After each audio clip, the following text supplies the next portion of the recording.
While my husband casually transfers $75,000 of our life savings to his mistress's offshore account, I'm quietly approving the transaction from my office, the executive banking suite where I was promoted to regional manager last month.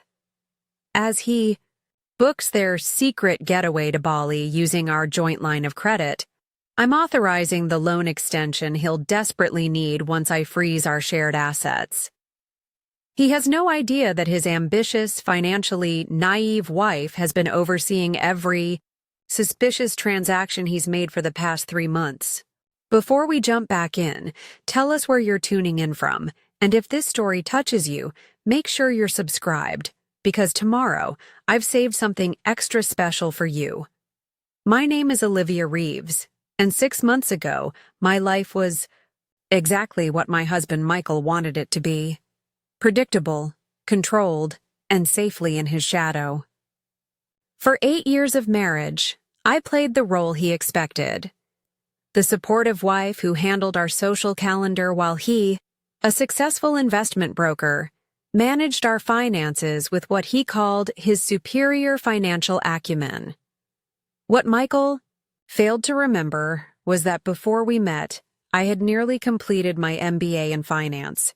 I put my career aspirations on hold when we married, partly because he convinced me his rapid advancement would benefit us both. "Why compete when we can complement each other?" he'd say, his charming smile masking the subtle message. "Stay in your lane." I'm watching the security feed on my private monitor now, observing Michael in the bank's premium client lounge across town. He doesn't know I can see him from my office. He's wearing his navy Brioni suit, the one I helped him select for his promotion last year. His posture radiates confidence as he chats with Stephanie, his personal banker. Or rather, what used to be his personal banker before the regional restructuring placed her under my direct supervision 3 months ago. My phone lights up with a transaction notification. Another $15,000 moving from our joint savings to an account labeled Investment Opportunity Fund. The 6th such transfer this month. I approve it with a single tap, adding it to my meticulously organized digital folder labeled Evidence. "Mrs. Reeves?" My assistant Rebecca stands at my door. "The risk assessment team needs your final signature on these compliance documents." I gesture for her to enter, my eyes still on the monitor where Michael is now laughing at something Stephanie has said. The same laugh he uses at dinner parties, practiced, calculated to charm. "Is that the Westlake branch?" Rebecca asks, glancing at the security feed as she places the documents before me. "Yes," I reply, signing where indicated. "Just monitoring our high-value client services." Rebecca hesitates, her expression suggesting she knows there's more to the story. We've worked together since my promotion, and her intuition is precisely why I requested her as my assistant. "Also," she says, lowering her voice, "Mr. Davis from Fraud Prevention sent this over." She slides a sealed envelope across my desk. "He said it's regarding the account pattern analysis you requested, for your eyes only." "Thank you, Rebecca." I take the envelope, keeping my expression neutral despite the quickening of my pulse. After she leaves, I open the envelope and scan the contents.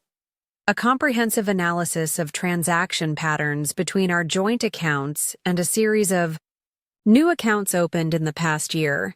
Accounts I never knew existed until I gained access to the bank's internal monitoring system. My phone buzzes with a text from Michael. "Working late tonight. Don't wait up for dinner. Big client meeting." I check the reservation system.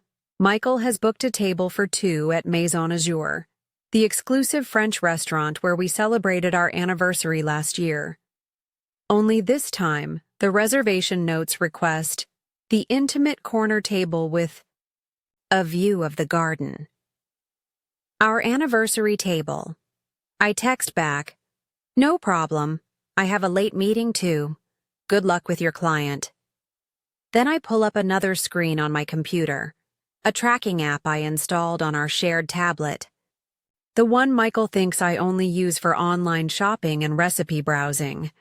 The location marker shows the tablet currently at Cartier on Fifth Avenue. Another notification pops up, a charge on our joint credit card for $7,800. The merchant description reads, Cartier NY Flagship. I add this to my evidence folder, beneath subfolders meticulously organized by date, amount, and pattern. 6 months of careful documentation, 6 months of watching, waiting, and gathering proof while Michael grew increasingly careless, assuming my silence meant ignorance. My intercom buzzes. Mrs. Reeves, the board members are assembling for the quarterly risk assessment meeting. Thank you, I'll be right there. I close my monitoring screens and gather my presentation materials. As I walk toward the boardroom, I pass the wall of executive portraits. My own recently added, the only woman among 7 men. I recall Michael's reaction when I told him about the promotion opportunity 3 months ago. Banking management? But you've never even worked in finance. He'd laughed. Not unkindly, but dismissively. Besides, we don't need a second income. Focus on planning our summer gala instead. What? He didn't know, what he never bothered to ask, was that I'd been quietly completing my MBA part-time for the past 3 years.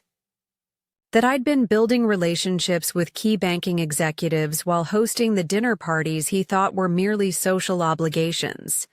That the bank's CEO had been impressed by my insightful questions about their new risk assessment protocols during one such dinner. I enter the boardroom, nodding confidently to the assembled executives as I take my place at the table. Olivia, excellent timing, says William Chen, the CEO. We were just discussing the new security protocols you've implemented for high-net-worth client accounts. Yes, I begin, opening my presentation. Our enhanced verification system has already flagged several concerning patterns that wouldn't have been caught under the previous protocol.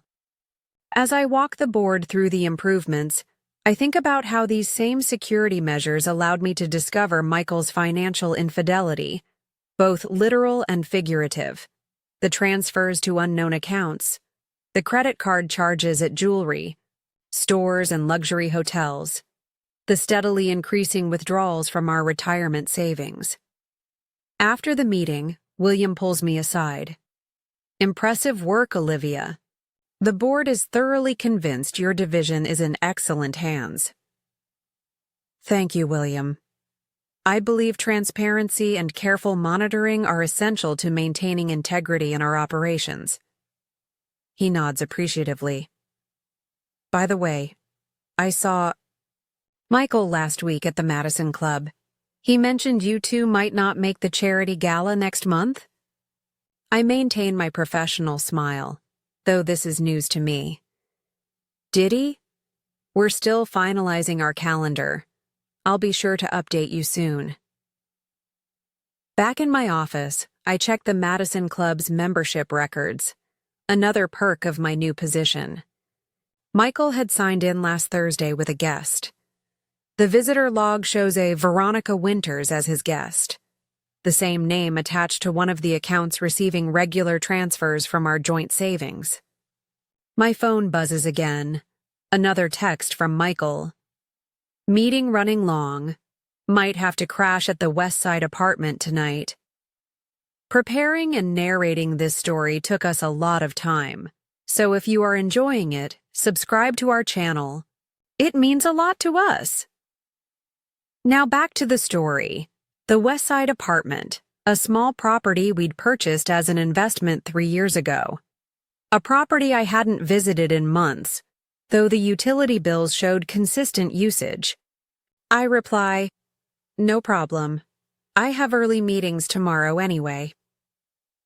Then I pull up another screen, Our joint investment portfolio management system. The one Michael insisted on handling alone because financial matters were too complex and would only stress me out. With my banking credentials, I now have access to comprehensive views of all our assets, including the ones Michael thought were invisible to me. I notice a pattern of small, regular transfers from our portfolio to another investment account. One, not listed in our household finance discussions. I cross-reference the account details with my evidence folder. As suspected, it's registered to Veronica Winters, with Michael listed as the authorized manager. My office phone rings. It's Stephanie from the Westlake branch. Mrs. Reeves, I wanted to confirm that the authorization for today's transfer was properly processed. Mr. Reeves mentioned you might call to verify. I maintain perfect composure, though my heart beats faster. Yes, Stephanie, the authorization is correct. However, I'd like you to implement the special monitoring protocol on all Reeves family accounts, effective immediately. The special monitoring protocol? Stephanie. Sounds confused, but that's usually reserved for accounts with suspected. I'm aware of the typical applications, I interrupt smoothly. This is a preventative measure related to our new security initiative. You'll receive formal documentation by morning. After hanging up, I send a secure message to our legal department, requesting an urgent consultation regarding personal asset protection strategies. Then I forward a copy of my evidence folder, without the specific details that would identify Michael, to Elena Martinez, our head of fraud prevention, with a note. Hypothetical scenario for discussion. Private consultation needed. My calendar? Notification reminds me of my dinner with Sarah, my college roommate and now a family law attorney. Perfect timing. As I gather my things to leave, I glance once more at the security feed. Michael has left the bank, but I pull up the credit card transaction monitor. A new charge appears. Hotel Belmont, 1 night, premium suite, champagne service included. I add this to my evidence folder, then close my computer and head out. At the restaurant, Sarah greets me with a warm hug. Olivia, you look different, more confident. New position, new perspective, I reply, settling into my seat. After ordering, Sarah leans forward. So, not that I don't love our catch-ups, but your message seemed urgent. What's going on? I take a deliberate sip of water. Hypothetically, if someone discovered their spouse was systematically transferring joint assets to another person, what options would they have? Sarah's expression shifts from friendly to professional in an instant. Hypothetically, they'd need to document everything immediately. Dates, amounts, destinations of funds. They'd need to secure their own assets as quickly as possible without alerting the spouse, and they'd need expert legal counsel. And if they had already been documenting everything for months? If they happened to be in a position to monitor these transactions professionally? Sarah's eyes widen slightly. Then they'd be unusually well prepared for what might be coming. We spend the rest of dinner discussing strategies and options, all framed as hypotheticals. By dessert, I have a clear roadmap for my next steps. Olivia, Sarah says as we prepare to leave. Hypothetically speaking, the person in this situation would need emotional support too, not just legal and financial planning. I nod, grateful for her concern. Hypothetically, they might have already processed most of their emotions during the months of gathering evidence, might have moved from shock to anger to something closer to strategic clarity. Back home in our penthouse apartment, I move through the spacious rooms, all decorated to Michael's taste with my careful execution. The modern art he selected for status rather than appreciation. The designer furniture arranged to impress visitors rather than provide comfort. I enter his home office, a space he's told me repeatedly is private due to client confidentiality. With my new banking security clearance, I now have more authority to review financial documents than he does, a fact he remains blissfully unaware of. I don't disturb anything, just observe. The framed photo of us on his desk, taken 3 years ago at the Banking Industry Awards, where he received recognition for client portfolio growth. His expression in the photo is proud, mine adoring, both perfect masks. My phone buzzes with an email notification from Elena in Fraud Prevention.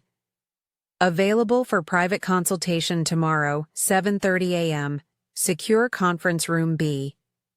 I reply confirming, then prepare for bed. Alone, as I've been increasingly often over the past year. At first, I'd been hurt by Michael's frequent absences, then suspicious. Now I'm almost grateful for the space to plan.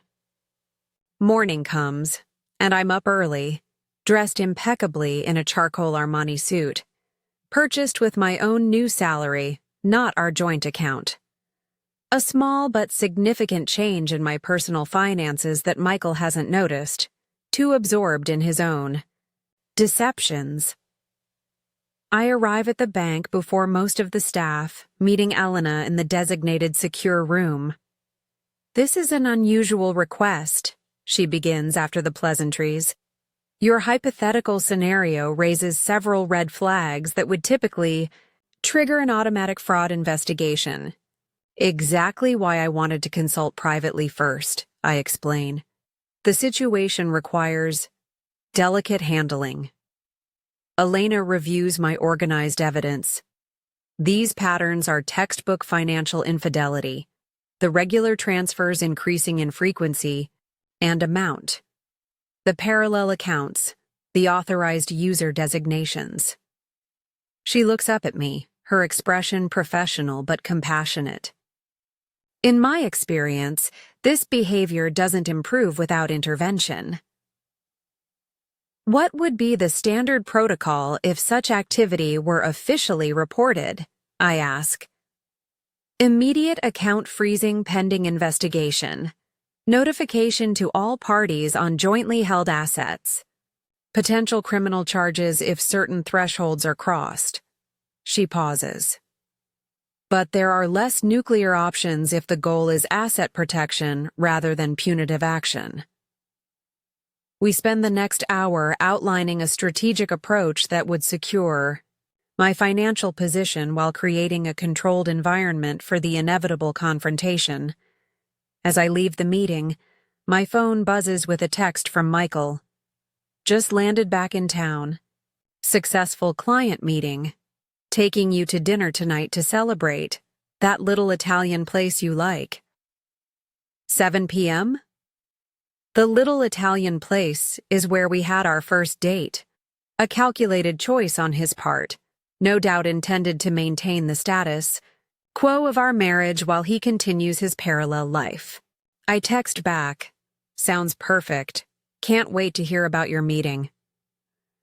Then I open my banking app and authorize a subtle but significant change to our account permission structure.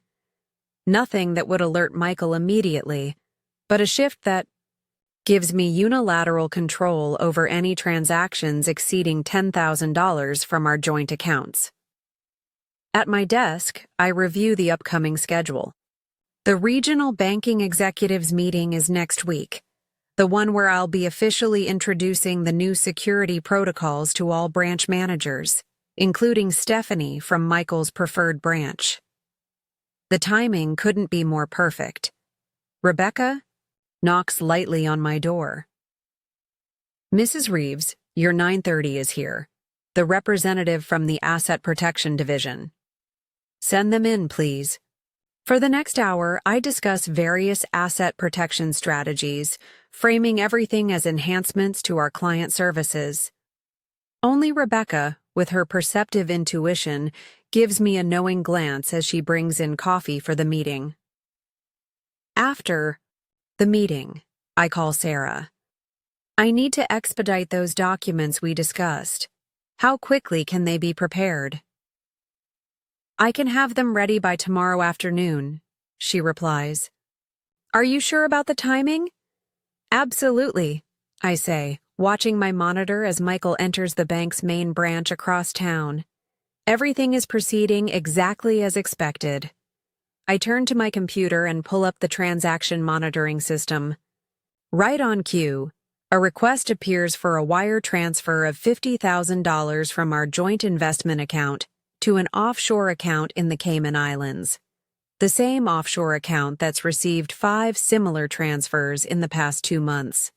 I click Approve and add the transaction details to my evidence folder. Michael's predictability has become my greatest asset. The day progresses with meetings and executive decisions, all while I maintain a parallel awareness of Michael's financial movements. By late afternoon, I've approved 2 more significant transfers from our joint accounts to his hidden reserves. Each transaction strengthens my case. Each approval is another link in the chain I'm carefully constructing around the financial house of cards he's building. At 5:30 p.m., I begin preparing to leave for our dinner. Rebecca appears at my door with one last document requiring my signature. The final approval for the new security protocol implementation across all regional branches. Will you be available tomorrow for the executive briefing? She asks as I sign. Yes, I reply, capping my pen. I wouldn't miss it for anything. As I gather my things, my phone buzzes with an alert from our home security system. Michael has arrived at our apartment. Through the app, I watch him enter and head straight to the safe hidden in his closet, the one he thinks I don't know about. He retrieves something small, jewelry box sized, and places it in his jacket pocket. Then he refreshes his cologne and straightens his tie in the mirror, practicing his smile. The same charming expression I've watched him perfect over years of calculated interactions. I close the app and head home, my own practiced smile in place. Tonight, I'll play the role of the adoring, unsuspecting wife one last time. I'll listen to his fabricated stories about client meetings while knowing exactly where he's been and what he's spent. But unlike all the previous performances, this one has a definite end date. 1 week from today, when the new banking protocols go into effect. 1 week from today, when I present the regional security briefing to all branch managers.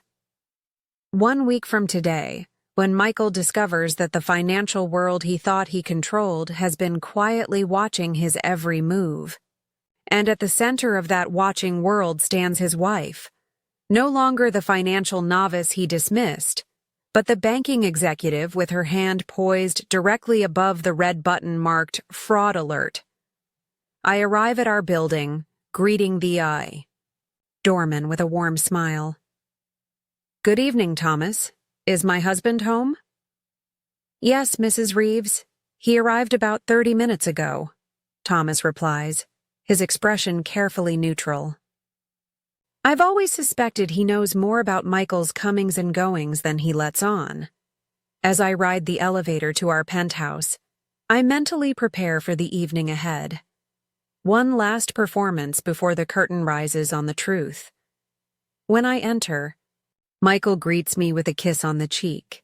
He's wearing his favorite Tom Ford suit, the one he reserves for what he considers special occasions.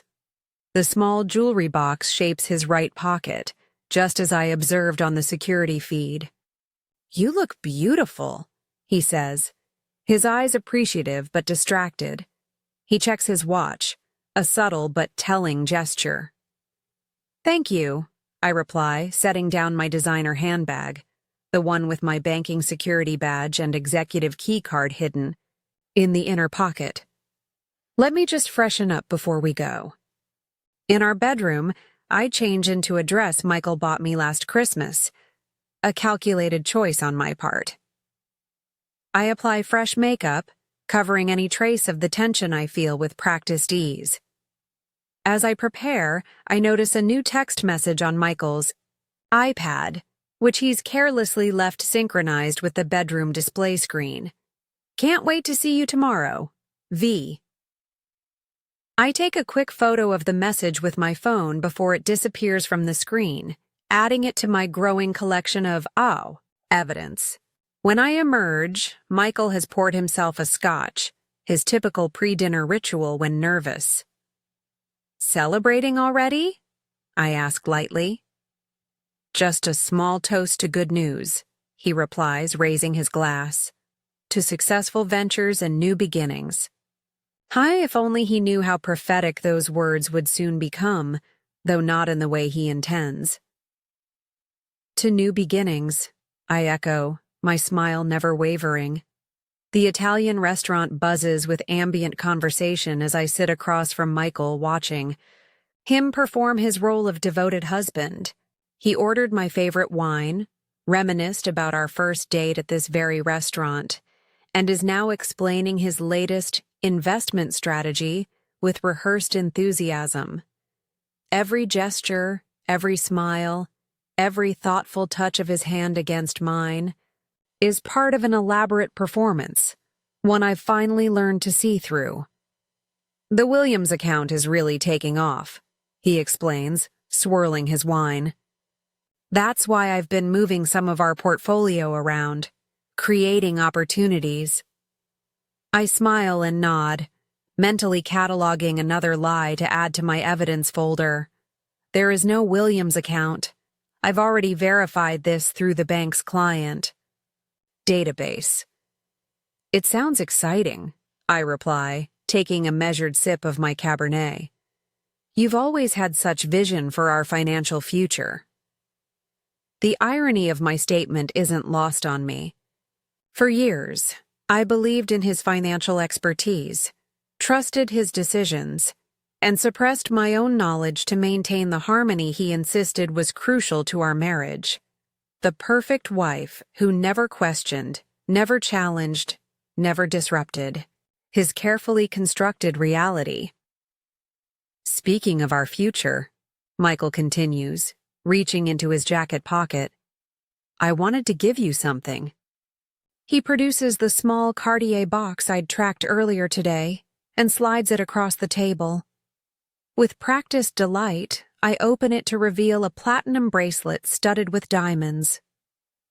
Michael, it's beautiful, I say, genuine surprise in my voice. Not at the gesture, which I'd anticipated, but at the audacity. The same day he transfers tens of thousands to his mistress, he buys me jewelry as both distraction and absolution. Only the best for my brilliant wife, he replies, his smile not quite reaching his eyes. I'm so proud of your promotion even. If I don't always understand what you do all day in those meetings. Another dismissal disguised as praise. I've grown to recognize these subtle, undermining comments, the way he frames my accomplishments as cute diversions rather than legitimate achievements. Actually, I say, clasping the bracelet around my wrist, I've been meaning to tell you about an interesting new protocol we're implementing. It has to do with transaction security for high-value clients. For a fraction of a second, I detect a flicker of unease in his expression. Oh? Sounds complicated. Not at all, I reply lightly. It's actually quite straightforward. We're introducing enhanced verification procedures for certain types of transactions, especially repeated transfers to newly established accounts. Michael's hand tightens almost imperceptibly around his wine glass. Fascinating, but let's not talk business tonight. This is about us, celebrating you. I allow him to change the subject, watching as he signals for the check. He's rattled, though he hides it well. The seed of doubt has been planted, a necessary first step. Back at our apartment, Michael is unusually attentive, suggesting we open a bottle of champagne to continue our celebration. I accept, playing my role in this charade while mentally preparing for the strategic moves I'll make tomorrow. To us, he toasts, clinking his glass against mine. And to no more late nights at the office. No more secrets between us, I add, holding his gaze. He falters momentarily before recovering with a smile. Never. After Michael falls asleep, I slip out of bed and move silently to my home office, a small space he casually refers to as my hobby room. Opening my laptop, I connect to the bank's secure server using my executive credentials and begin the next phase of my strategic preparation. First, I authorize the special monitoring protocol for all our shared accounts. This creates an invisible but comprehensive tracking system that will document every transaction Michael makes, regardless of which branch or platform he uses. Next, I send a secure message to our bank's legal department, scheduling a confidential meeting for tomorrow afternoon regarding executive asset protection strategies. The careful wording maintains professional appearances while initiating exactly the protective measures I need. Finally, I access our shared investment portfolio. Michael has been gradually liquidating our long-term investments, the ones he insisted we'd never touch until retirement. The funds have been moving to various transitory accounts before ultimately landing in the accounts he's established with or for Veronica. I create a comprehensive report documenting these movements, the timestamps creating an undeniable timeline of systematic financial infidelity. I encrypt this report and send it to my secure work email, where it joins the growing arsenal of evidence I've been compiling. As I work, I reflect on the gradual shift in my emotional state over these past months of discovery. The initial shock and pain have evolved into something more powerful, a clear-eyed determination to reclaim not just my financial security, but my dignity and agency. Each document I organize, each transaction I trace, each lie I uncover strengthens my resolve. This isn't just about money anymore. It's about refusing to remain the underestimated wife who smiles politely while being betrayed. Morning arrives, and I prepare for work with methodical precision. My wardrobe, once selected to complement Michael's executive image, now consists of power suits and confidence-signaling accessories that reflect my own professional identity. Today, I choose a structured navy suit with subtle gold accents, the colors of authority and value. Michael kisses me goodbye, distracted by his phone which has been buzzing persistently since dawn. "Big day?" I inquire innocently. "Just client matters," he mumbles. "Might be another late one." "I understand completely," I reply, straightening his tie in a gesture of wifely support. "I have a presentation for the regional managers this afternoon myself." His expression flickers with momentary confusion. He's clearly forgotten about my new role and responsibilities. "Well, good luck with that, honey." At the bank, I'm immediately immersed in the focused energy of executive operations. Rebecca greets me with an updated schedule and the confirmation that my requested meetings have been arranged. "The legal team can see you at 11, and Ms. Martinez has cleared her afternoon for your extended consultation," she informs me. Also, the regional managers are confirmed for tomorrow's security protocol presentation. "Perfect," I reply, scanning my emails for any overnight developments. "And the special monitoring alerts I set up?" Rebecca hands me a sealed folder. "First report as requested." Mr. Davis compiled it personally and emphasized its confidential nature. Inside the folder, I find exactly what I expected. Confirmation that Michael attempted to access our joint investment account at 6:17 a.m., initiating a transfer request for $125,000 to an offshore account registered in the Cayman Islands. The transfer was automatically flagged by my new monitoring protocol and held for executive review. I approve the transfer with a special tag that allows it to proceed while documenting it as part of a potential fraud investigation. Each move Michael makes now creates another piece of evidence in the case I'm building. My phone buzzes with a text from Michael.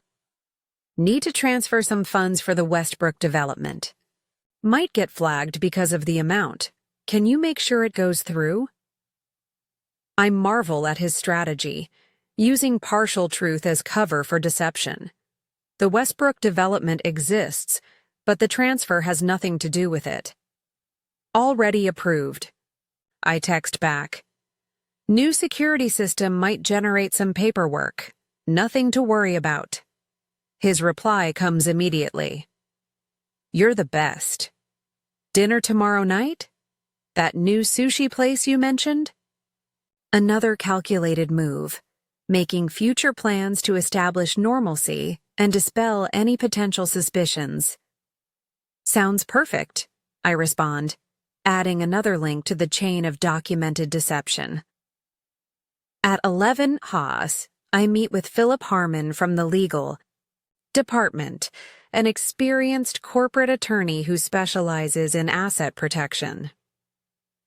Mrs. Reeves, he begins after the preliminaries, I understand you're interested in discussing personal asset security strategies?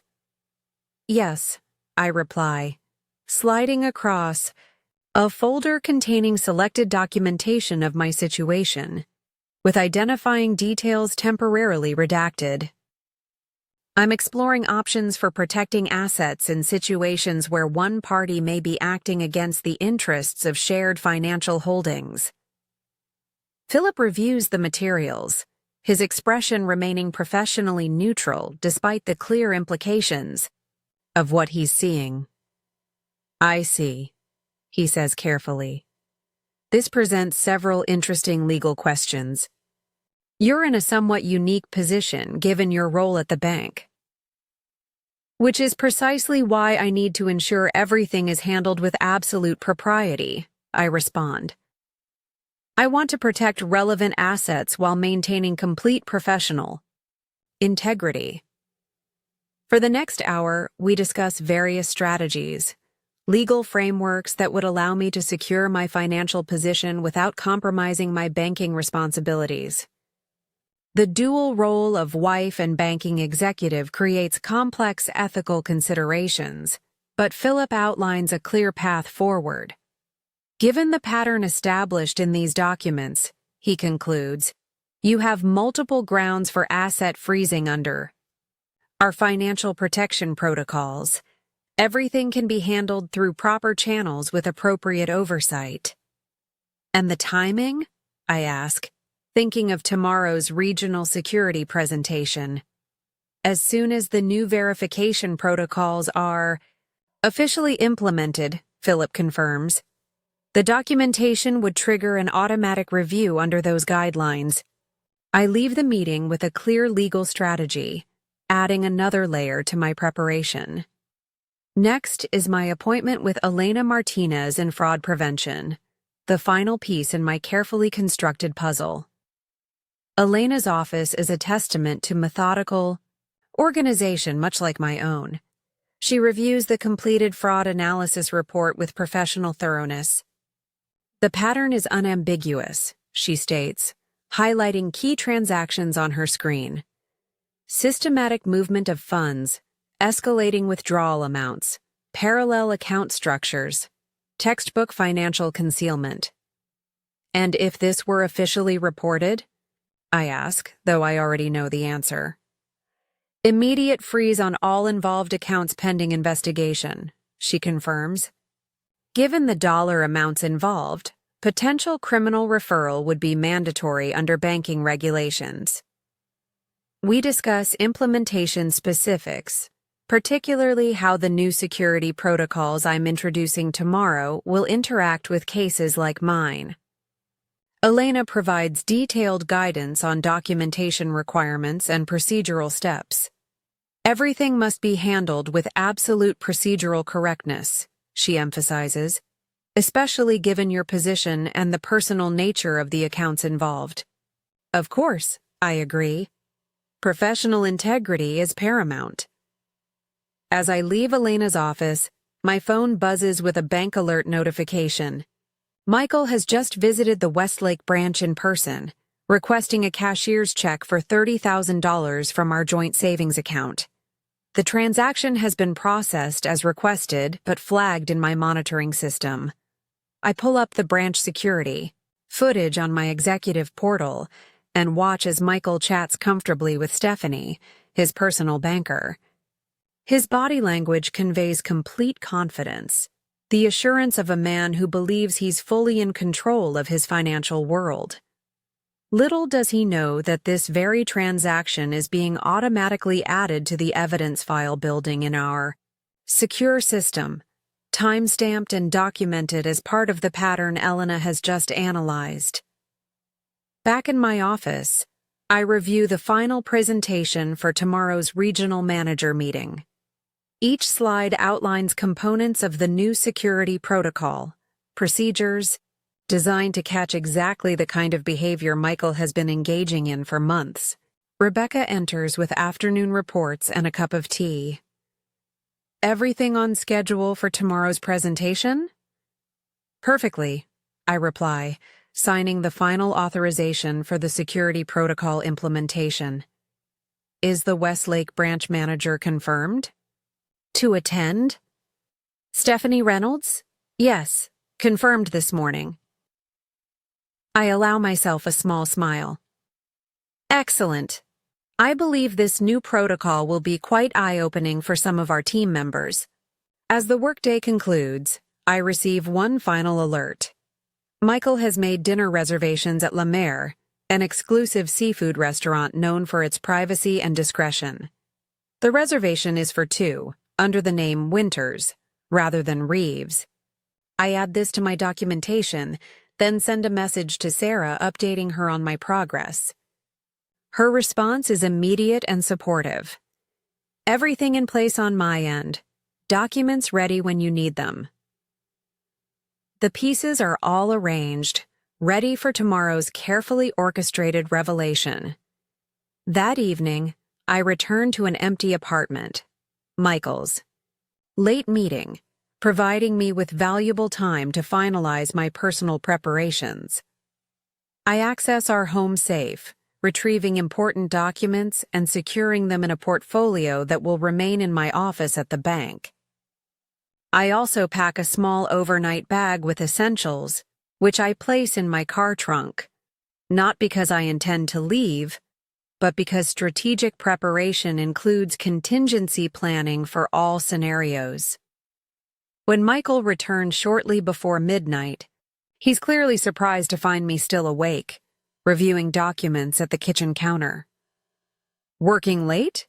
he asks, loosening his tie with practiced casualness.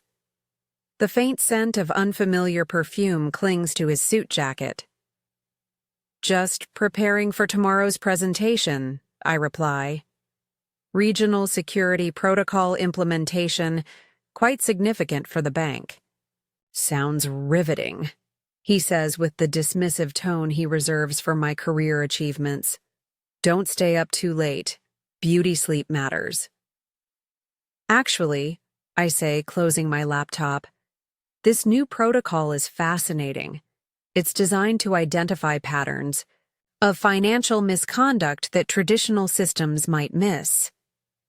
Repeated transfers, undisclosed accounts, unauthorized asset management. The algorithm catches everything." For a brief moment, Michael's expression tightens before he recovers. "Well, good for catching those financial criminals," he says with forced lightness. I'm heading to bed. "One more thing," I add casually. Will you be visiting the Westlake branch tomorrow? I noticed you've been working with Stephanie on some of our investment restructuring. The question lands precisely as intended, creating uncertainty without revealing how much I know. Possibly, he hedges. Why do you ask? Just coordinating schedules. I'll be presenting to all branch managers tomorrow afternoon. Thought. We might meet for coffee if you're in the building. I'll let you know, he replies, his casual tone now slightly strained. Depends on how my morning meetings go. As he retreats to our bedroom, I note the subtle change in his demeanor, the first visible cracks in his confident facade. He's sensing that something isn't quite right but can't identify what's changed.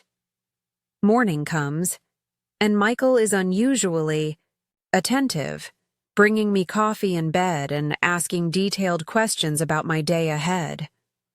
This presentation of yours, what time is it happening? He inquires with calculated casualness. 2:00, main conference room at headquarters, I reply. All branch managers will be there for the new security protocol rollout. Sounds important, he observes, checking his watch. I should get going. Early client meeting at the downtown office. Another lie. I've already checked his calendar through my banking portal and found no scheduled meetings, only a blocked period labeled Personal Financial Review. Good luck with your meeting, I say, maintaining the performance for one last morning. Oh, and Michael? I think you'll find today quite illuminating in terms of financial management. He pauses momentarily, uncertainty flickering across his face before he recovers with a practiced smile. Always the supportive wife, he says, kissing my cheek before departing. Once he's gone, I move with focused efficiency, dressing in my most authoritative outfit, a tailored black suit with subtle power accessories. Today's appearance matters. It will set the tone for everything that follows. At the bank, the atmosphere is charged with anticipation for the afternoon's presentation.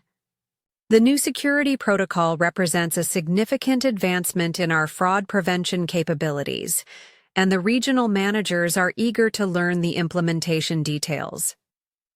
Rebecca provides a final update on attendees. All branch managers confirmed, including Stephanie from Westlake. Also, Mr. Reeves called to ask if he could observe your presentation. Said he's interested in understanding the new protocols for his investment clients. I added him to the attendance list as requested. Perfect. Michael's curiosity has overcome his caution, exactly as I anticipated. His presence will make today's revelation all the more effective. Before the presentation, I meet briefly with William Chen, walking him through specific aspects of the protocol that might generate questions. There's one case example I'd like to highlight, I explain, showing him selected elements of my documented evidence, still without identifying Michael directly. It perfectly demonstrates why these new measures are essential. William reviews the materials with growing concern. This is deeply troubling. Systematic abuse of joint accounts and fiduciary responsibilities. An excellent case study for today's presentation. I thought so too, I reply. It comprehensively demonstrates the patterns our new system is designed to flag. At 1:45, I take a moment alone in my office, centering myself for what's to come. This isn't about revenge. It's about justice, accountability, and reclaiming my power from someone who abused my trust. I gather my presentation materials and head to the conference room, where regional managers from all branches are assembling. Through the glass walls, I spot Michael in the back row, attempting to appear inconspicuous while scanning the room nervously. Our eyes meet briefly, and I offer a professional smile that reveals nothing of what's about to unfold. At precisely 2 p.m., William introduces me to the assembled managers, emphasizing the importance of the new security protocol in maintaining the bank's reputation for financial integrity. I take my place at the podium, the evidence of Michael's deception organized and ready on my tablet. The same financial expertise he dismissed as irrelevant is about to become the instrument of accountability he never saw coming. "Good afternoon, everyone," I begin, my voice steady and authoritative. "Today, we implement a new era of financial security for our clients, one that protects not just their assets, but the trust they place in our institution." In the back row, Michael shifts uncomfortably in his seat, unaware that his financial house of cards is about to collapse, not with an emotional confrontation, but with the methodical precision of the banking system he thought he had mastered. I advance to the first slide, making direct eye contact with Stephanie from the Westlake branch. Let's begin with a comprehensive case study that demonstrates exactly why these new protocols are essential for protecting our clients. The room focuses intently on the screen as I prepare to reveal the carefully documented pattern of financial infidelity that will forever change the power dynamics of my marriage. Years of being underestimated have led to this perfectly orchestrated moment of truth, and I am ready. "Good afternoon, everyone," I begin, my voice carrying confidently through the conference room. "Today marks a significant advancement in our financial security protocols, one that will redefine how we protect our clients and the integrity of our institution." I advance to the first slide, which outlines the core principles of the new security system. As I explain each component, I observe Michael shifting uncomfortably in his seat at the back of the room. Stephanie from the Westlake branch sits attentively in the front row, unaware that she's about to witness her primary client's financial world implode. "The foundation of this system," I continue, "is pattern recognition. Financial misconduct rarely occurs as isolated incidents. Rather, it follows detectable patterns that, when properly monitored, reveal systematic attempts to circumvent standard protections." William Chen nods approvingly from his seat beside the executive team. The regional managers take notes, some already considering how these protocols will affect their high-value clients.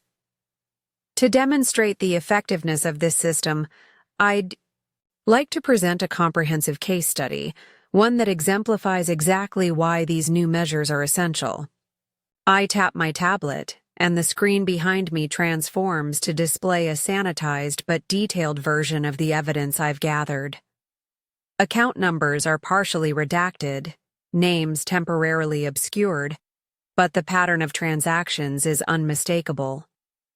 This case involves a systematic attempt to divert substantial funds from joint accounts to unauthorized recipients, I explain, highlighting specific transaction patterns.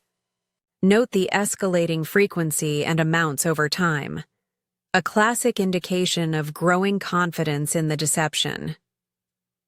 From the corner of my eye, I see Michael's posture stiffen. Recognition is dawning on his face as he begins to realize these transactions look remarkably familiar. "The subject established multiple secondary accounts," I continue, advancing to the next slide. "Initially moving small amounts that wouldn't trigger traditional monitoring systems. Over time, as confidence grew, the transfers increased substantially." I click to reveal a timeline graph showing the escalation pattern. In the past 3 months alone, over $400,000 was diverted from long-term investment vehicles to these secondary accounts, often using legitimate-sounding business purposes as cover. Stephanie from Westlake raises her hand. "What kind of cover stories were typically used?" "Excellent question," I reply smoothly. The subject frequently cited fictional development projects, non-existent client accounts, and fabricated investment opportunities, all designed to sound plausible to anyone not verifying the details. Michael is now visibly pale, his eyes darting between the screen and the exit door. I maintain perfect composure, my professional demeanor never faltering. What's particularly noteworthy, I continue, is how the subject became increasingly careless over time.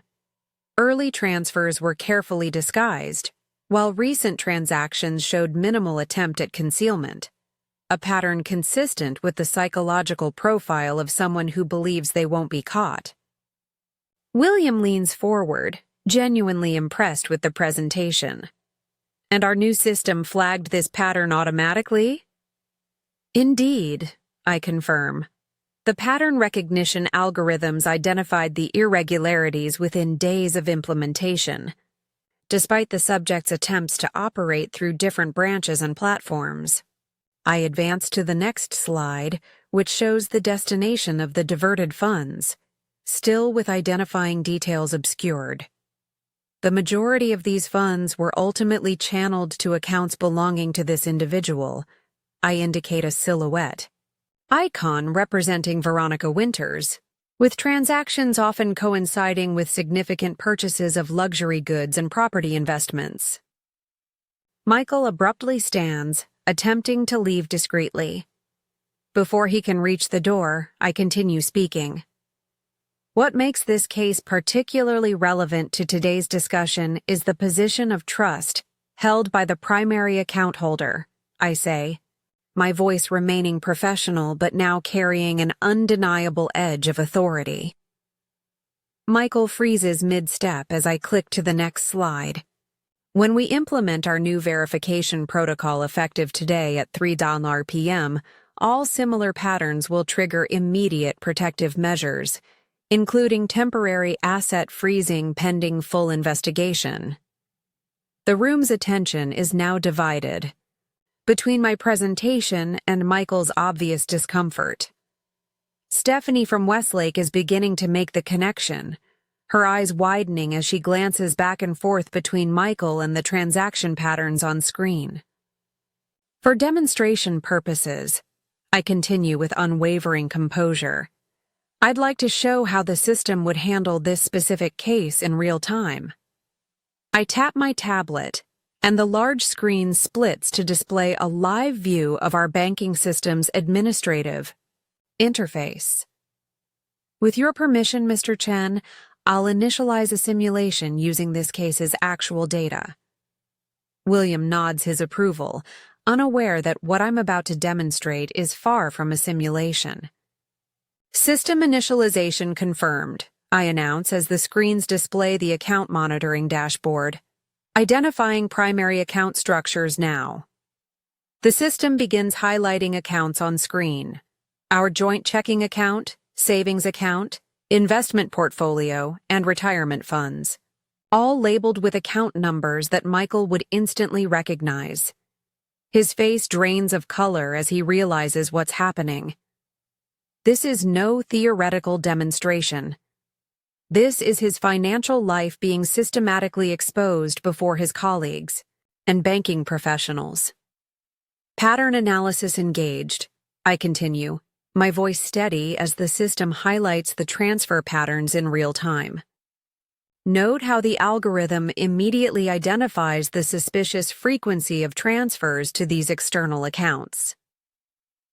The screen displays a series of accounts registered to Veronica Winters, each receiving substantial funds from our joint accounts over the past 6 months.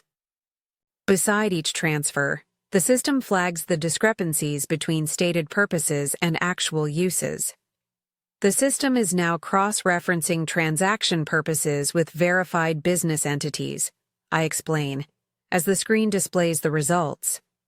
Observe how these supposed business investments show no corresponding legitimate activity. Michael takes a halting step toward the podium. Olivia, he says, his voice barely audible, perhaps we should discuss this privately. I acknowledge him with a professional nod. Mr. Reeves, thank you for your interest in our new security protocol. Your timing is quite relevant, as the system has just identified you as the primary subject in this demonstration. A ripple of murmurs spreads through the room as understanding dawns on the assembled managers. This is not a theoretical case study, but a live exposure of financial misconduct by the husband of the very executive presenting it.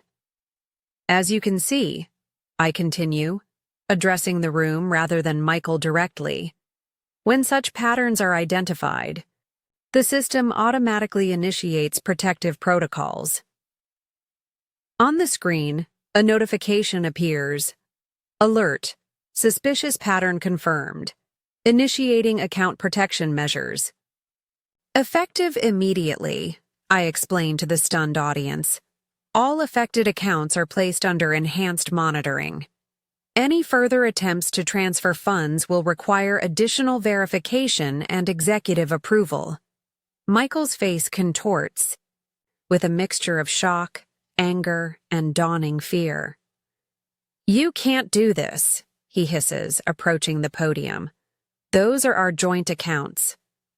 I meet his gaze with calm professionalism. Actually, Mr. Reeves, as the newly appointed Regional Security Director, that's precisely what I can and must do when presented with clear evidence of financial misconduct. The banking regulations are quite specific regarding fiduciary responsibility in cases of demonstrated fund misappropriation. William Chen stands, his expression a mixture of concern and professional interest. Mrs. Reeves, are you indicating that this is not, in fact, a simulation? That is correct, Mr. Chen, I confirm. What you're witnessing is the system's actual response to a genuine case of financial misconduct that I discovered during our trial implementation phase. I turn back to the assembled managers, conscious of maintaining absolute professional integrity. This situation perfectly demonstrates why our new protocols are essential. Financial misconduct often occurs where trust is highest and oversight is assumed unnecessary. Michael's professional composure finally cracks completely. This is ridiculous. These are private financial matters between my wife and me. On the contrary, I reply calmly, when joint accounts are systematically drained for unauthorized purposes, it becomes a matter of banking security and regulatory compliance, particularly when the funds are being diverted to accounts belonging to an unauthorized third party. I tap my tablet once more, and the screen displays a clear timeline of Michael's transactions alongside corresponding locations and activities. His business meetings, perfectly aligned with hotel bookings, restaurant reservations, and jewelry. Purchases. For the benefit of our management team, I continue, note how the system correlates financial activities with documented patterns of deception. In this case, fabricated business engagements serving as cover for personal activities. Stephanie from the Westlake branch raises her hand again, her expression now troubled. Mrs. Reeves, many of these transactions were processed through my branch. Should I have recognized these patterns? Not with our previous systems, I assure her. These transactions were deliberately structured to avoid traditional safeguards. That's precisely why this new protocol is so important. It recognizes cumulative patterns that individual transactions might not reveal. Michael attempts one last desperate recovery. This is just a misunderstanding about our investment strategy. Olivia doesn't fully understand our financial planning. Actually, I interrupt smoothly, as a banking executive with an MBA in finance and specialized training in fraud detection, I understand perfectly. I turn to address him directly for the first time. Just as I understand that there is no Williams account, no Westbrook development project, and no legitimate business purpose for transferring our retirement savings to Veronica Winter's Cayman Islands account. The room falls completely silent. Michael's face shifts through a rapid progression of emotions: shock, anger, fear, and finally, defeat. I return my attention to the stunned audience. This case illustrates an important principle in financial security. The most dangerous threats often come disguised as trusted relationships. Our new protocol is designed to protect clients even when they don't realize they need protection. William Chen clears his throat. Perhaps we should take a brief recess. Mrs. Reeves, could you join me in my office? Mr. Reeves, I believe our security team would appreciate a moment of your time as well. As the regional managers file out, many casting uncomfortable glances at Michael, I maintain perfect composure. This confrontation isn't about public humiliation. It's about professional accountability and financial justice. In William's office, I present the complete documentation I've compiled. Every transaction, every lie, every piece of evidence, meticulously organized and verified. I apologize for the unconventional demonstration, I tell William, but it was essential to show the system's effectiveness in real time. I discovered this situation during our trial implementation and recognized it as the perfect test case. William reviews the documentation with increasing concern. This is extensive. You've handled this with remarkable professionalism, given the personal nature of the situation. Banking integrity must transcend personal circumstances, I reply. The same standards we apply to our clients must apply to our own finances. What do you intend to do next? William asks. From a banking perspective, the security protocol has already been activated. All affected accounts are now under enhanced monitoring, preventing further unauthorized transfers. I maintain professional detachment even as I discuss the dismantling of my husband's financial schemes. From a personal perspective, my attorney has prepared the necessary documentation to formalize the separation of our assets. William nods thoughtfully. The bank will fully support the security measures, of course. And Olivia? He adds, his tone softening slightly. I must commend your extraordinary composure through this situation. Thank you, I reply. I believe in facing difficulties with dignity and strategic clarity.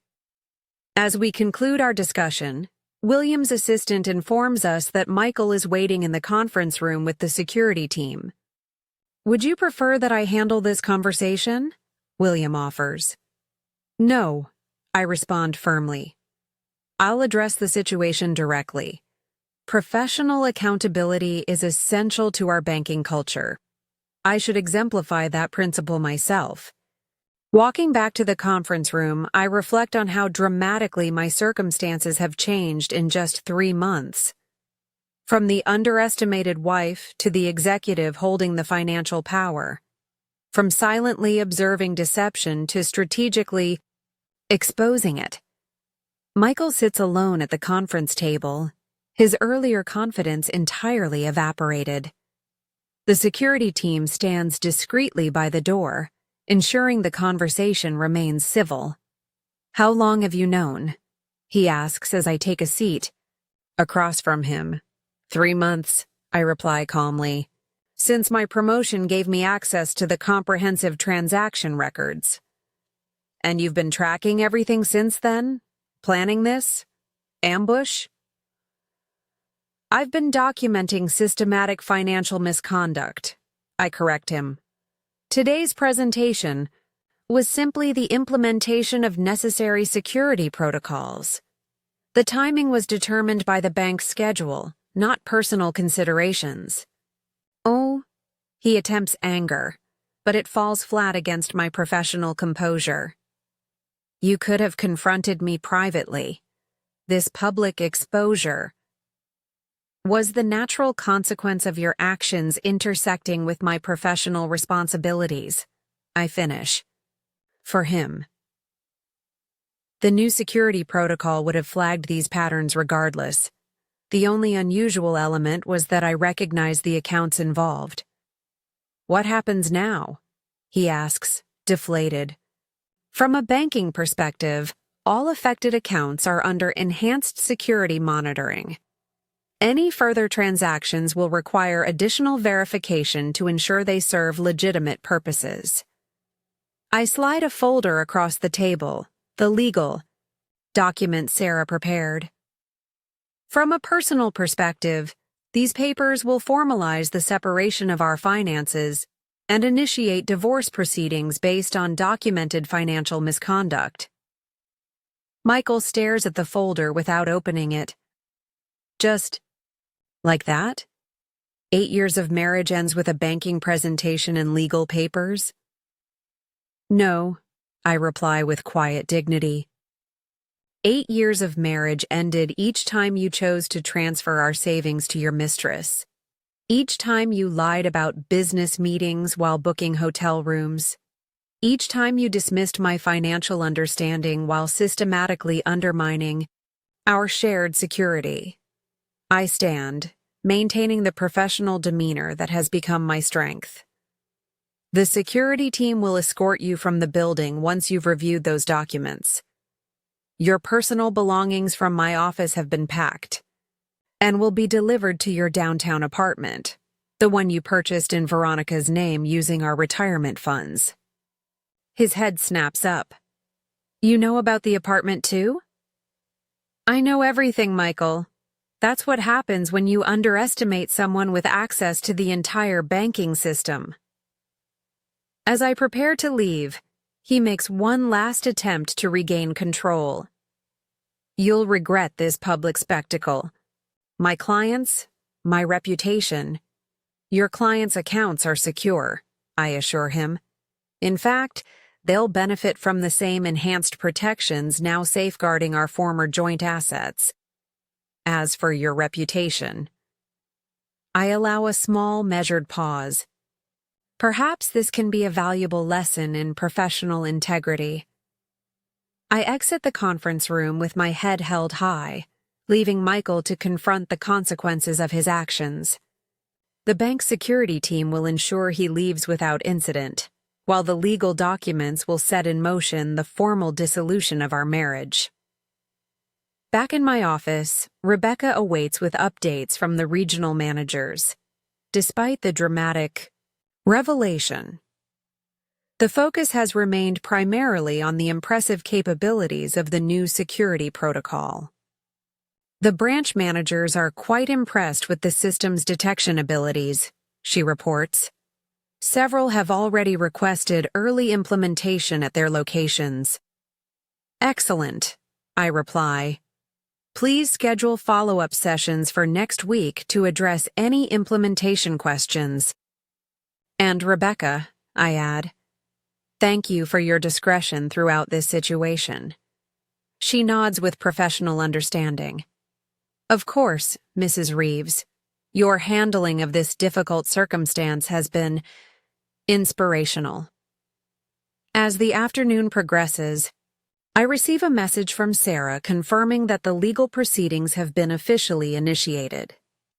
Preliminary asset protection measures in place, she writes. All documentation submitted to the court. Financial evidence is unambiguous. I respond with simple gratitude, then turn my attention to my executive responsibilities. Today's events, while personally significant, represent just one aspect of my professional obligations. William stops by my office before departing for the day. The executive team is extremely impressed with both the security protocol and your handling of this situation, he informs me. The board has authorized immediate implementation across all branches. That's excellent news, I reply. The protection of our clients' assets remains our highest priority. On a personal note, he adds carefully, If you need any accommodations during this transition period, thank you, but I'm perfectly capable of managing my professional responsibilities, I assure him. In fact, I find clarity of purpose quite stabilizing during personal challenges. He nods with respect. I've always believed that adversity reveals character. Today certainly confirmed that principle. After William leaves, I take a moment alone in my office to acknowledge the magnitude of what has transpired. The confrontation I'd methodically prepared for has occurred, setting in motion the reclamation of my financial independence and personal dignity. Yet this isn't an ending. It's a transformation. The skills I developed during months of quiet, observation, and strategic planning will serve me well in my executive role. The clarity I gained through documenting Michael's deception has honed my analytical abilities.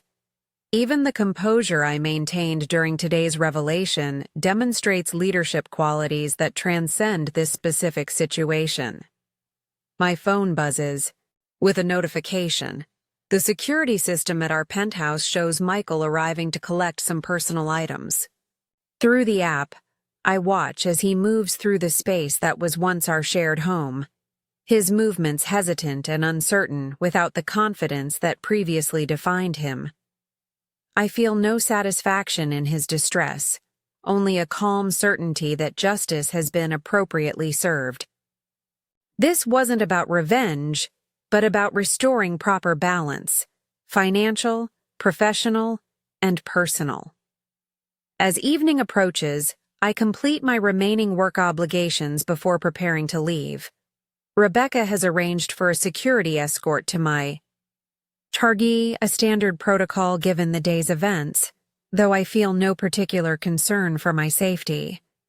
Michael's weapons were financial deception and emotional manipulation, both now completely neutralized. Will you be returning to the penthouse tonight?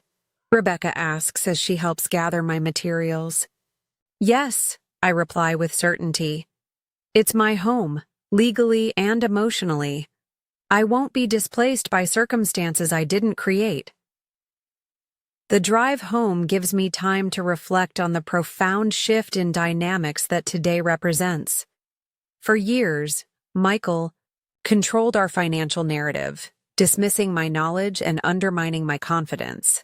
Now those same financial systems have become the instruments of accountability and justice. When I arrive at the penthouse, security confirms that Michael has already left. Inside, I notice subtle changes. Gaps on shelves where certain possessions have been removed, closet spaces partially emptied, his presence already fading from the space. I move through the rooms with a sense of reclamation, appreciating the quiet and the freedom to exist without performance or pretense. No more smiling through lies about client meetings. No more pretending not to notice the scent of unfamiliar perfume. No more suppressing my financial expertise to maintain his fragile ego.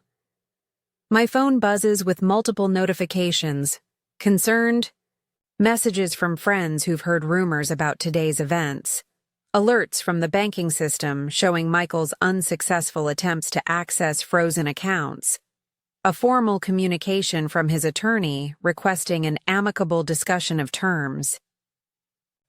I respond only to the friends, with brief assurances that I'm well and will explain more when appropriate. The other messages require no immediate attention. The systems I've put in place will function without my direct involvement.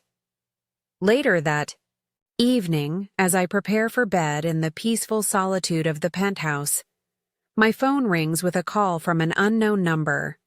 I answer cautiously. Olivia. Veronica Winter's voice is tense, uncertain. I think we should talk. I don't believe we have anything to discuss, I reply calmly. Any financial matters should be addressed through the appropriate banking channels. This isn't about money, she protests. It's about If it's about Michael, that's between you and him, I interrupt smoothly. My concern was solely with the unauthorized diversion of joint funds, which has now been professionally addressed. He said you didn't care about finances, she says, her voice revealing genuine confusion. That you were focused on social events and home decorating while he handled the complex stuff. I allow myself a small private smile.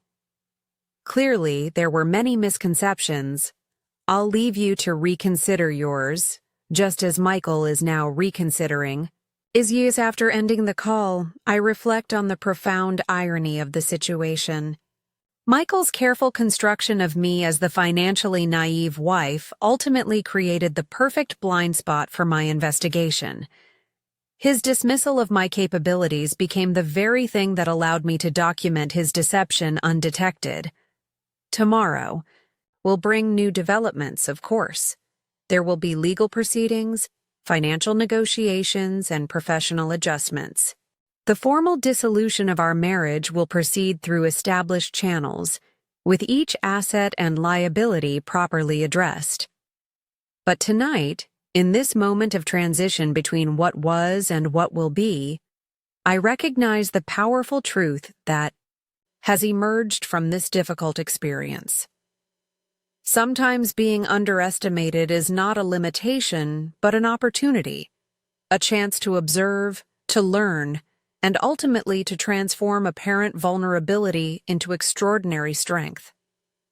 As I settle into bed, I think not about what I've lost, but about what I've reclaimed: my financial security, my professional integrity, and most importantly, the power to define my own story.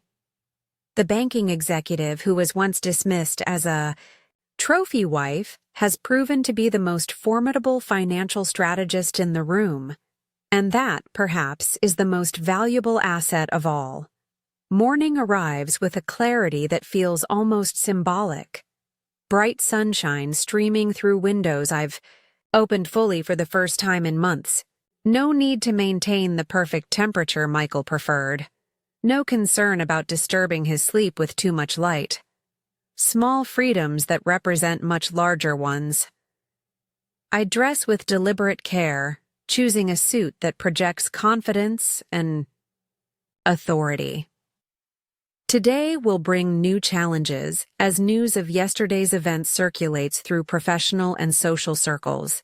My response will set the tone for everything that follows. As I prepare breakfast in the kitchen, my phone buzzes with an email notification from William Chen.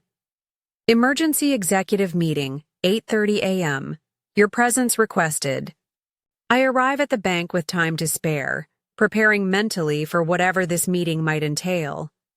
Rebecca meets me at the elevator, her expression professionally neutral but with a hint of concern. The board has called an emergency session, she informs me as we walk to the executive floor. Mr. Chen wanted to brief you before it begins. William waits in his office, rising to greet me with newfound respect in his expression. Olivia, thank you for coming in early. I wanted to speak with you privately before the board meeting. Is there a concern about yesterday's presentation? I ask directly. Quite the opposite, he replies. The board was extremely impressed with both the security protocol and your handling of a potentially volatile situation. In fact, they're considering accelerating some planned organizational changes in response. The executive meeting proves to be everything I hadn't dared hope for. Rather than questioning my professional judgment in exposing Michael's financial misconduct, the board commends my integrity and commitment to banking standards. The situation could have been handled privately, given the personal connection, the board chair notes. The fact that you maintained our institutional standards despite those circumstances demonstrates exactly the leadership qualities we value. By meeting's end, I've been formally appointed as the bank's new Director of Financial Security and Compliance. a senior executive position reporting directly to the board. The role encompasses expanded responsibility for developing and implementing protection protocols across all branches and client tiers. We need leaders who understand that financial security isn't just about systems, but about integrity, William explains as the meeting concludes. Yesterday's demonstration showed both technical expertise and ethical clarity, a powerful combination. Back in my office, now being prepared for relocation to the executive floor, I receive notification that the court has approved the emergency financial protection orders. All assets are secured pending formal proceedings, with Michael's access appropriately restricted based on documented misconduct. Sarah calls with an update on the legal front. His attorney is requesting an informal discussion before formal. Proceedings begin, she informs me. Apparently, Michael is keen to resolve matters amicably. That's a significant change from yesterday's stance, I observe. Amazing how quickly perspectives shift when access to funds is compromised, Sarah replies dryly. Would you like me to arrange a meeting? I consider briefly. Yes, but in your office with full documentation present. Transparency should guide every aspect of this process. As I continue my workday, focusing on implementing the security protocols across all branches, I receive one more notification. A message from Michael himself. Can we talk? Please. I never understood what I had until I lost it. I don't respond. Immediately, allowing the statement to sit with its full weight of irony. He never understood what he had, including a wife whose financial acumen far exceeded his own, whose strategic thinking he consistently underestimated, and whose quiet observation eventually exposed his systematic deception.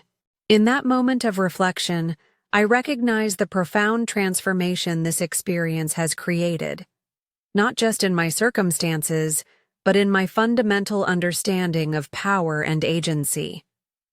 The qualities Michael dismissed, my attention to detail, my methodical approach, my patience, became the very tools that ultimately rebalanced our dynamic.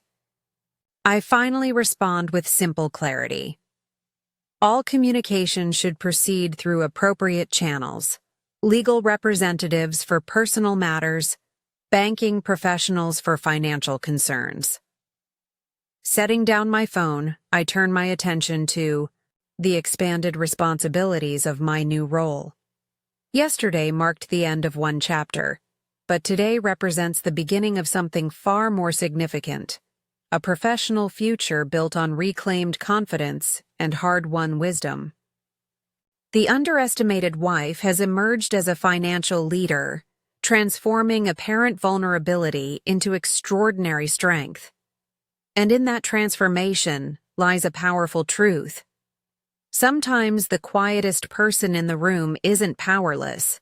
They're simply gathering evidence, building strategy, and waiting for precisely the right moment to reveal their true capabilities.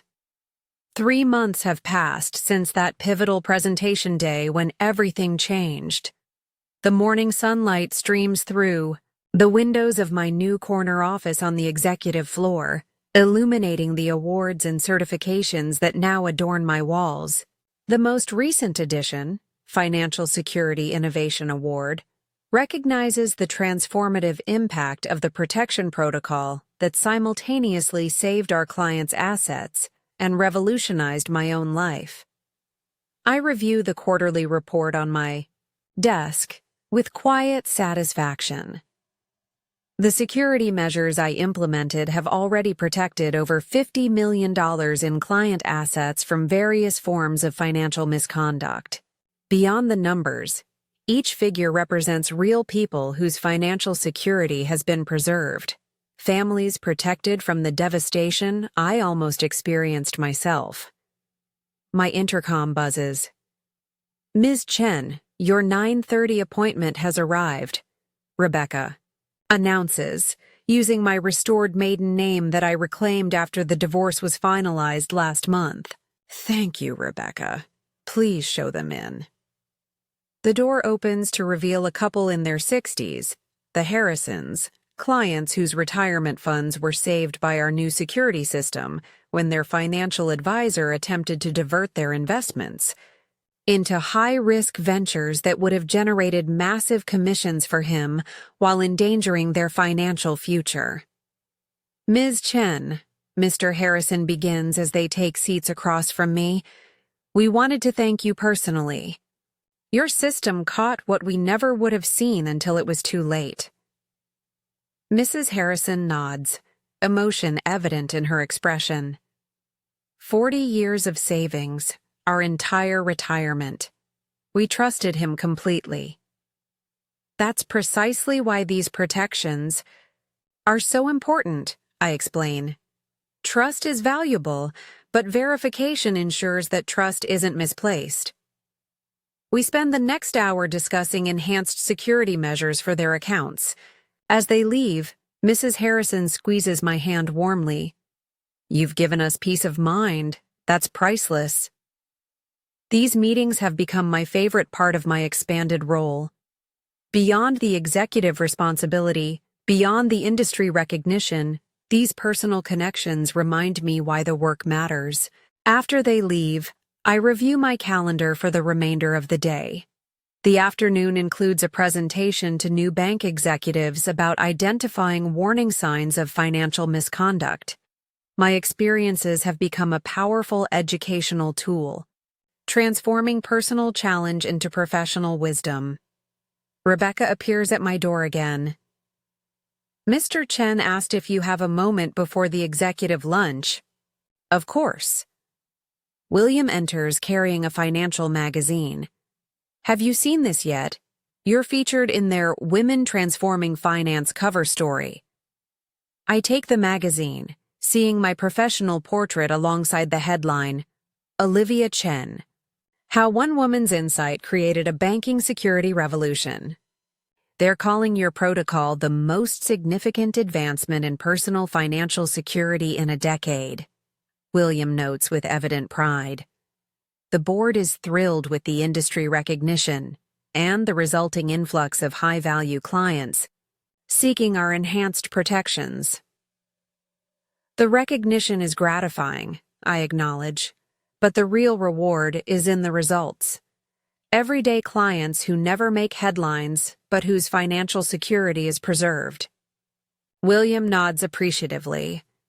That perspective is exactly why you're leading this initiative. By the way, the expansion to our West Coast branches is proceeding ahead of schedule. Your training program for regional managers has been remarkably effective. After he leaves, I allow myself a moment to appreciate how dramatically my professional life has transformed. From the underestimated wife whose financial acumen was dismissed to the executive whose insights are reshaping an industry, the journey has been extraordinary by any measure. My phone buzzes with a text from Sarah, who has become a close friend, beyond her role as my attorney. Lunch tomorrow to celebrate? Just saw the magazine cover. So proud of you. I confirm our plans, grateful for the supportive community that emerged around me during the challenging transition period.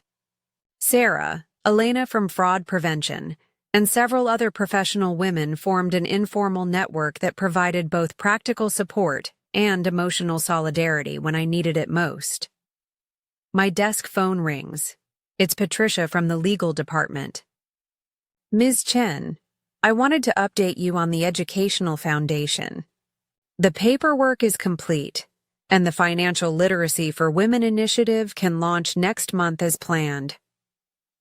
This foundation represents the most meaningful outcome of my divorce settlement.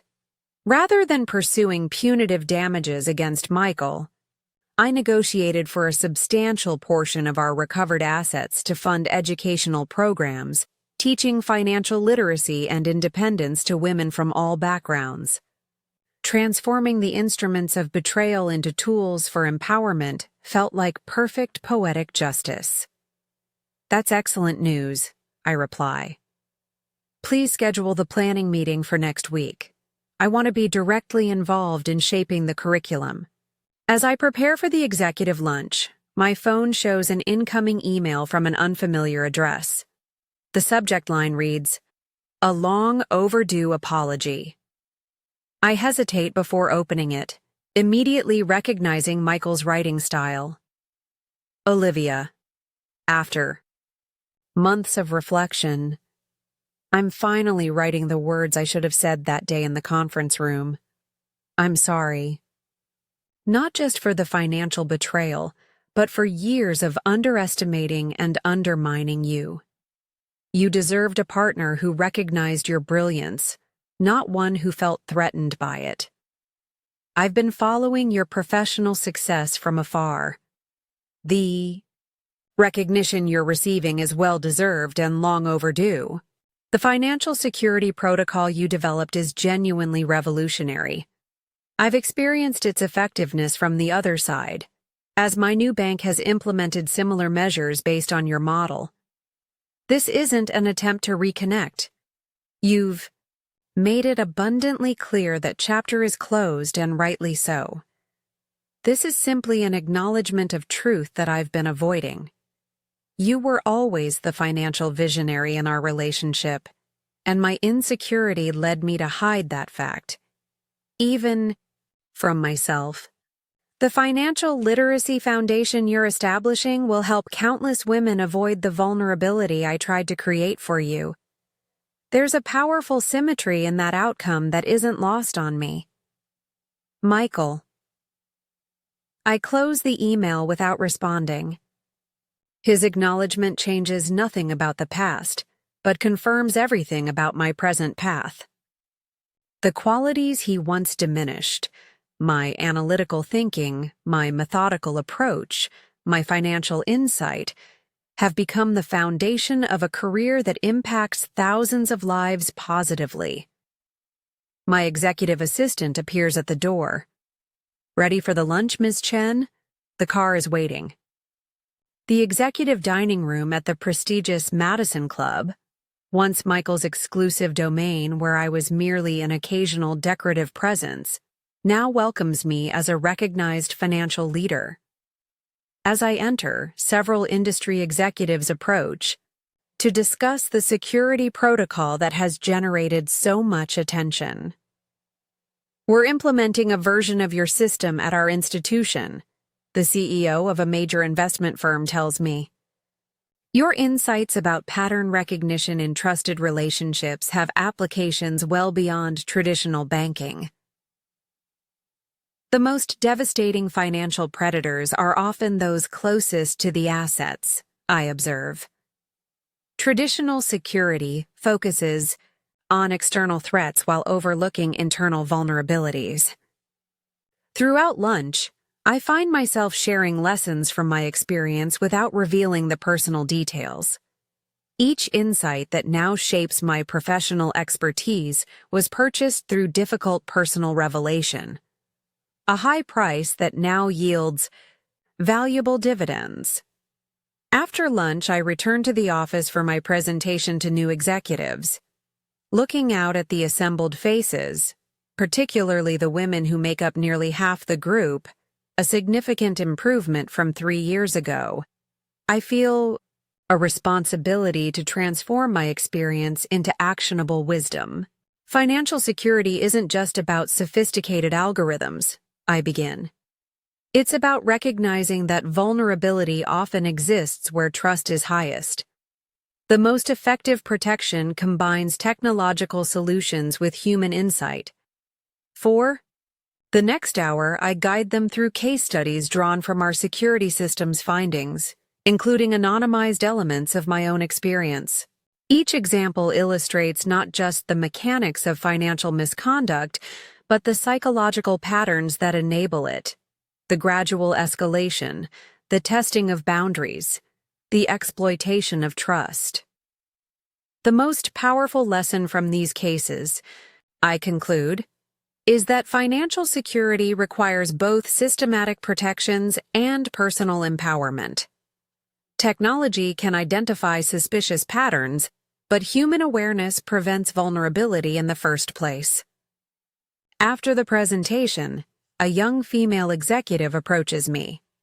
Ms. Chen, your insights about recognizing financial manipulation were particularly valuable. The psychological aspects aren't covered in traditional training. Those elements are often overlooked, I agree, yet they're crucial to truly understanding financial security.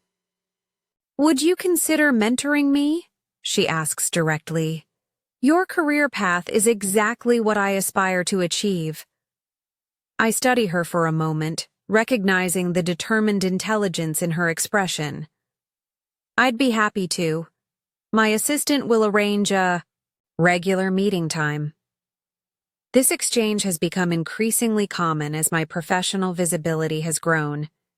Young women seeking guidance, established executives requesting collaboration, industry publications requesting interviews, all drawn to the unusual path that led me to this position. Late afternoon finds me in a meeting with Elena Martinez from Fraud Prevention, reviewing the expanding impact of our security protocol. The system identified 3 major cases this quarter alone, she reports, highlighting specific examples.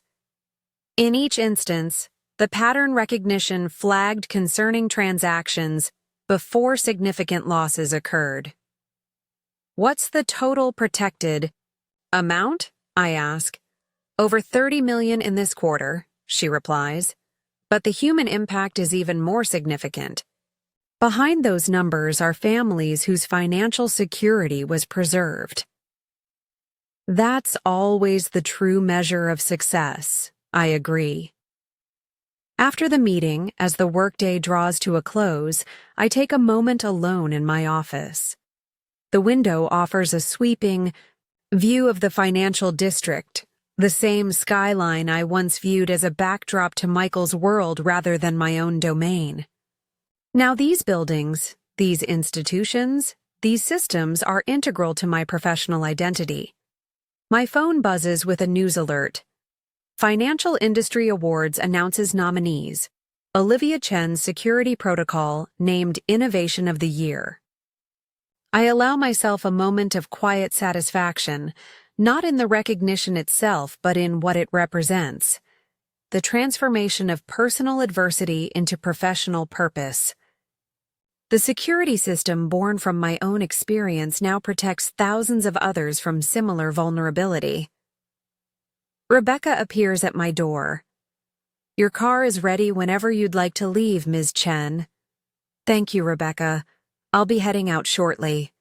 I gather my things, including presentation materials for tomorrow's board meeting where we'll discuss expanding the security protocol to international branches. As I prepare to leave, I notice the small framed quote on my desk, a gift from Sarah when I moved into this office. Sometimes the most powerful position is the one no one sees you taking. Those words encapsulate the journey that brought me here.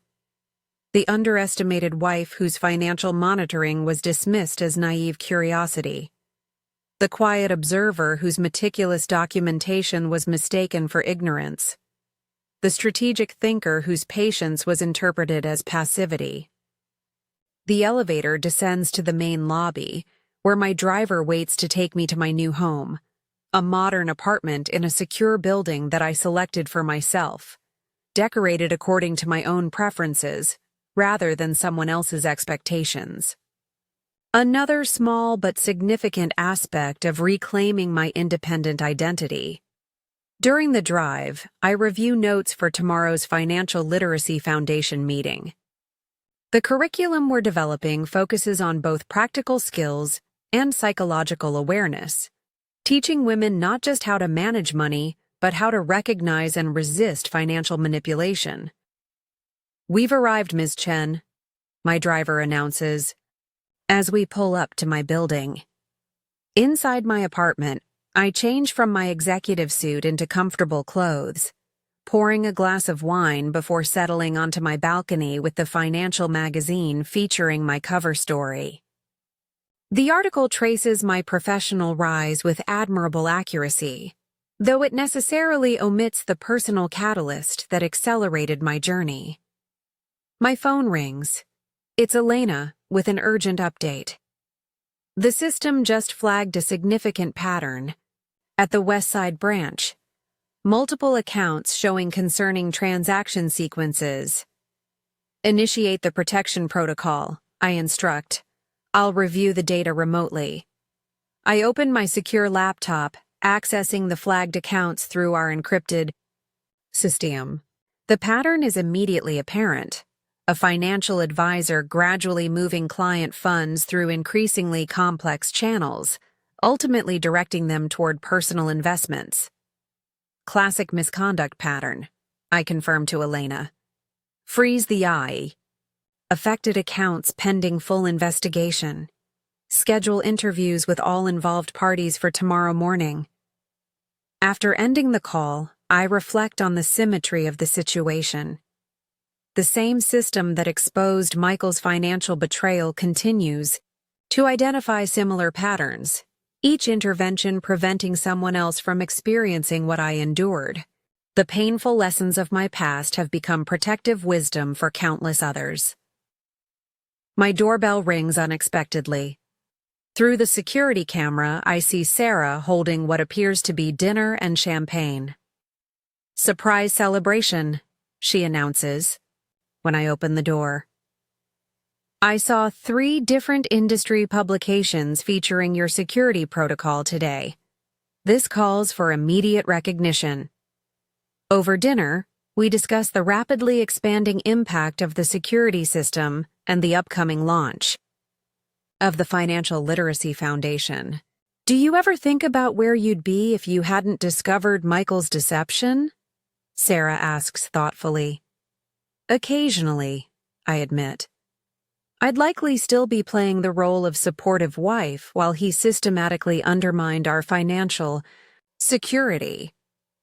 The painful revelation ultimately forced a complete transformation of my circumstances.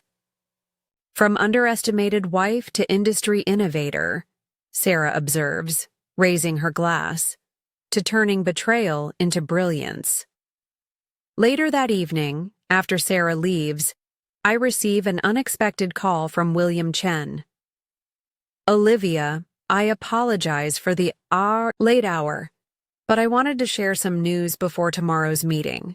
The International Banking Association has requested your presence at their annual security symposium as the keynote speaker. That's a significant opportunity, I acknowledge. It's unprecedented, William corrects. They've never invited someone with less than 20 years of executive experience to deliver the keynote. Your security protocol has captured international attention. After the call ends, I step onto my balcony again, looking out at the city lights. 3 months ago, I stood at a podium exposing financial deception in a single marriage. In 3 months, I'll stand at a podium addressing international banking leaders about transforming financial security for clients worldwide. The contrast isn't lost on me. Neither is the profound irony that Michael's attempt to financially diminish me ultimately created the circumstances that financially empowered me beyond anything I might have otherwise achieved. Morning arrives with clarity and purpose.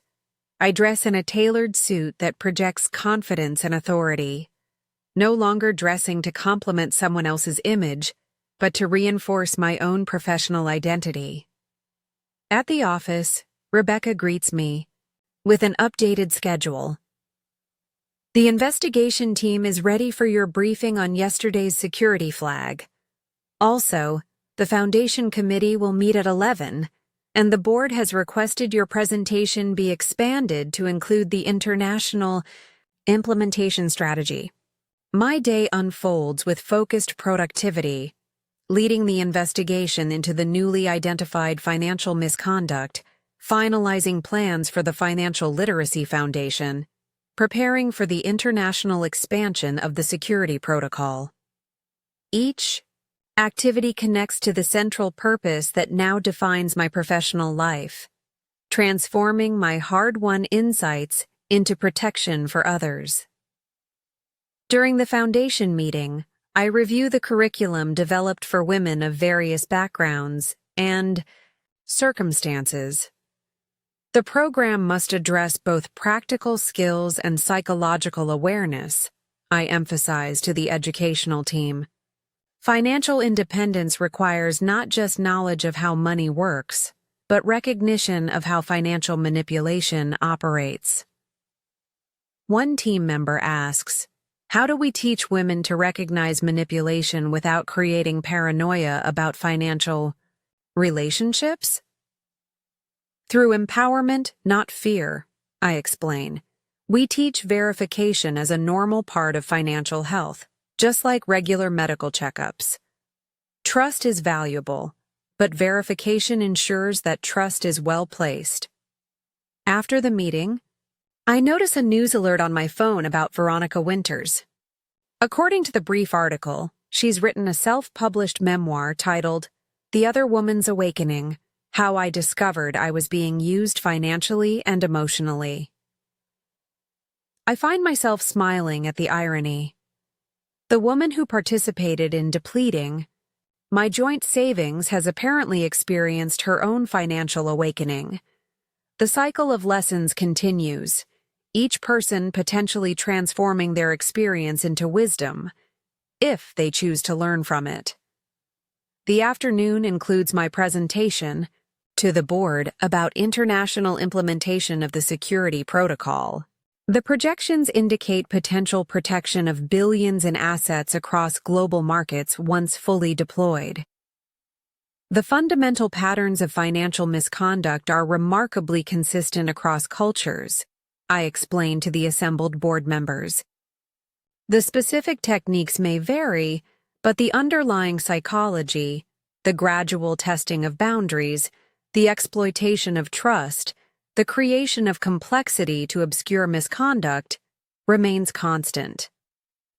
The board unanimously approves the international expansion, with the chairman adding, "The Olivia Chen Security Protocol has become our most significant competitive advantage in attracting high-value clients. Your personal insight has created institutional value beyond measure." After the board meeting, William joins me in my office. "I've been meaning to ask, how do you feel about your name being attached to the protocol? The Chen Protocol is becoming standard terminology in banking circles." I consider this thoughtfully. Initially, I had reservations about the personal connection, but there's a certain appropriateness to it now. My experience directly informed the system's development.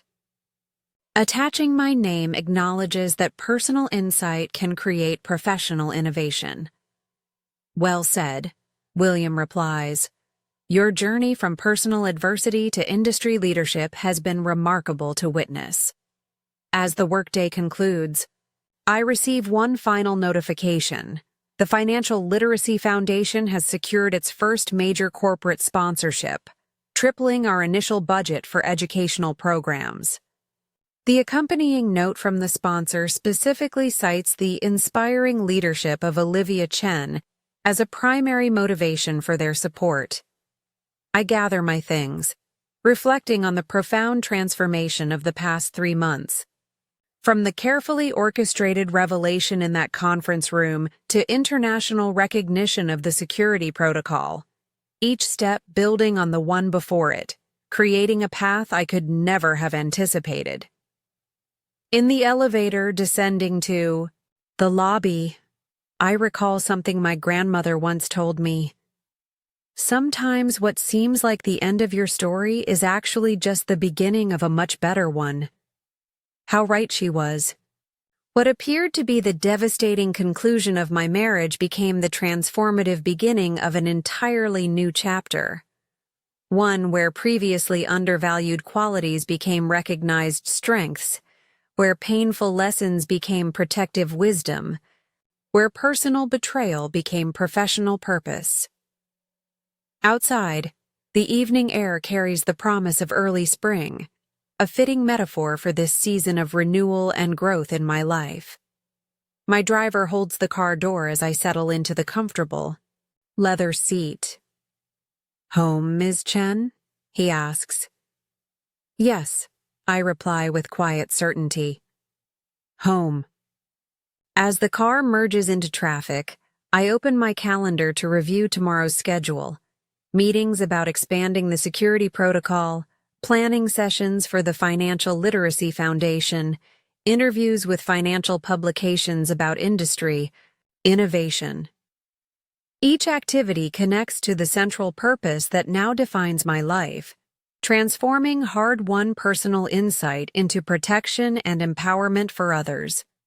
The underestimated wife has emerged as a respected financial leader.